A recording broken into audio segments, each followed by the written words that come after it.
আসসালামু আলাইকুম ভিউয়ার্স।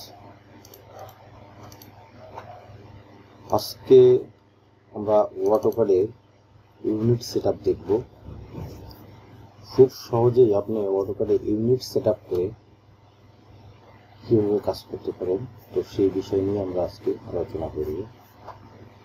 তো সর্বপ্রথম অটোক্যাডটা ওপেন করার পর আপনার সামনে এইভাবে একটি রিসেন্ট ডকুমেন্ট, এইভাবে স্টার্ট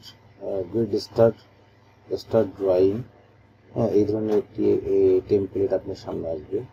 তো আপনি এইখানে স্টার্ট ড্রয়িং লেখা আছে, তো আপনি এইখান থেকে নিতে পারেন আপনি টেমপ্লেটটি, অথবা নিচে টেমপ্লেট লেখা যে এই যে নিচে একটা আইকন আছে আরো চিহ্ন, তো এটাকে ক্লিক করে আপনি ACAD-DWT এখান থেকে আমরা নতুন একটা ফাইল অন করব। তো নতুন ফাইল অন করার পরে আমাদের সামনে এই ধরনের একটি ইন্টারফেস আসবে।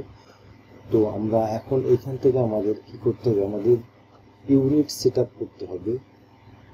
আপনি আমার পিছনে এই যে দেখতে পাচ্ছেন, এই পিছনের এই যে গ্রিড লাইনটা আছে, আমরা এই গ্রিড লাইনটাকে অফ করে দেব। তো সর্বপ্রথম আমরা এই গ্রিড লাইনটাকে অফ করার জন্য কিবোর্ড থেকে F7 প্রেস করব। তো কিবোর্ড থেকে F7 প্রেস করার পর আমাদের কিন্তু গ্রিড লাইনটা চলে গেছে। তো আমি আবার কিবোর্ড থেকে F7 প্রেস করি, আমাদের সামনে কিন্তু আবার এই ধরনের গ্রিড লাইন চলে আসছে। তো আমরা কিবোর্ড থেকে F7 প্রেস করে আমাদের গ্রিড লাইনটা অফ করে দেব। তো আপনি গ্রিড লাইন ওইখান থেকেও এইভাবে অফ করতে পারেন, বাট আপনি এইখান থেকেও মাউস দিয়েও কিন্তু আপনি এইভাবে গ্রিড লাইনটি অফ করতে পারেন। তো এবার আমাদের যে অরিজিন পয়েন্ট, এই অরিজিন পয়েন্ট, এই যে অরিজিন, তো আমরা এটাকে ফিক্সড করে দেবো এই কর্নারে। তো ফিক্সড করে দেওয়ার পরে আমাদের যে ইউসিএস আইকন, এইখানে আমরা এই যে সেট করে দিলাম এখন। তো সেট করে দেওয়ার পরে এবার আমাদের কি ইউনিট সেটআপ করতে হবে। তো ইউনিট সেটআপের শর্টকাট কি, আপনি ইউনিট সেটআপ 2-3 ভাবে করতে পারেন। তো আমরা ইউনিট সেটআপের শর্টকাট কি ব্যবহার করব, UN এন্টার। তো UN এন্টার প্রেস করার পরপরই আপনাদের সামনে এই ধরনের একটি টেমপ্লেট আসবে।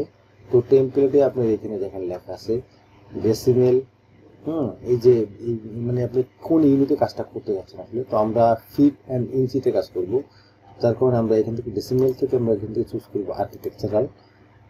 এখান থেকে আমরা 0 ফিট বাই 256 এইটাকে চুজ করব, ওকে দিব। ওকে, সো এখন আমাদেরকে ডাইমেনশন সেটআপ করতে হবে। কিবোর্ড থেকে ডি ইন্টার প্রেস করার পর আমাদের সামনে এই ধরনের একটি টেমপ্লেট আসবে। তো এখান থেকে আমরা কি করব, মডিফাইতে যাব। মডিফাইতে যাওয়ার পর প্রাইমারি ইউনিটস থেকে সেম এইখানে আর্কিটেকচারাল, এইখান থেকে 0 ফিট বাই 256 এটাকে চুজ করব। তো এখন যেটা করবো আমরা এইখানে আমাদের এই যে টেক্সট হাইটটাকে আমরা দিব 1 ফিট ইন্টার দিয়ে দিলাম। সো এখন আমাদের এইখানে কি করতে হবে, সিম্পল অ্যারো এইটাকে চুজ করবো। তো এখান থেকে আমরা কি করবো, আমাদের যে অ্যারো যে সাইজটা আছে আমরা এই অ্যারোটাকে চুজ করবো এখান থেকে। তো অ্যারোটাকে চুজ করার পরে আমরা অ্যারো সাইজ দিব 6 ইঞ্চিস। সো আমাদের কাজ শেষ। এখন এখান থেকে ওকে দিয়ে সেট করেন ক্লোজ। তো আমরা এখন কি করব, আমাদের লাইন নিয়ে দেখবো আসলে আমাদের যে ইউনিটটা সেটআপ দিলাম, যে ইউনিটটা সেটআপ দিয়েছি, তো ইউনিটটা সেটআপ সঠিকভাবে হয়েছে কিনা সেটা আমরা চেক দেব। কিবোর্ড থেকে L এন্টার, 0,0 এন্টার। তো এই যে আমাদের 0,0 এন্টার দেওয়ার পরে আমাদের যে অরিজিন পয়েন্টের লাইনটা কিন্তু ধরছে। বাট আমরা এখন কি করব, আমরা অর্থমোডটা আমাদের অন করতে হবে। অর্থমোডটা অফ আছে, তো অর্থমোডটা অন করতে হবে। তো আমরা অর্থমোড অন করার জন্য আমাদের কিবোর্ড থেকে F8 প্রেস করলে আমাদের অর্থমোড কিন্তু অন হয়ে যাবে। তো আপনি আবার কিবোর্ড থেকে যদি F8 প্রেস করেন, অর্থমোড কিন্তু অফ হয়ে গেছে। আপনি এইখান থেকে মাউসের লেফট বাটন ক্লিক করে আপনি এখান থেকে করতে পারেন। তো আমরা কিবোর্ড থেকে F8 প্রেস করব, আমাদের অর্থমোড অন হয়ে যাবে। সো আমরা এখন কি করব, আমরা এখান থেকে 10 ফিট 5.5 ইঞ্চিস নিলাম। ওকে, তো 10 ফিট 5.5 ইঞ্চিস নিয়ে আমরা কি করব, এটাকে ডাইমেনশন দিয়ে দেখবো আসলে আমরা যে 10 ফিট 5.5 ইঞ্চি যে আমরা এই যে লাইনটা নিছি আসলে এই লাইনটা ঠিক আছে কিনা সেটা চেক দেওয়ার জন্য আমরা DLI ইন্টারপ্রেস করব। তো DLI ইন্টারপ্রেস করার পরে আমাদের সামনে ডাইমেনশন, এই যে ডাইমেনশন দেখতে পাচ্ছেন, এই যে ডাইমেনশন, অথবা আপনি এইখান থেকে ডাইরেক্ট ডাইমেনশন নিয়ে আসতে পারেন।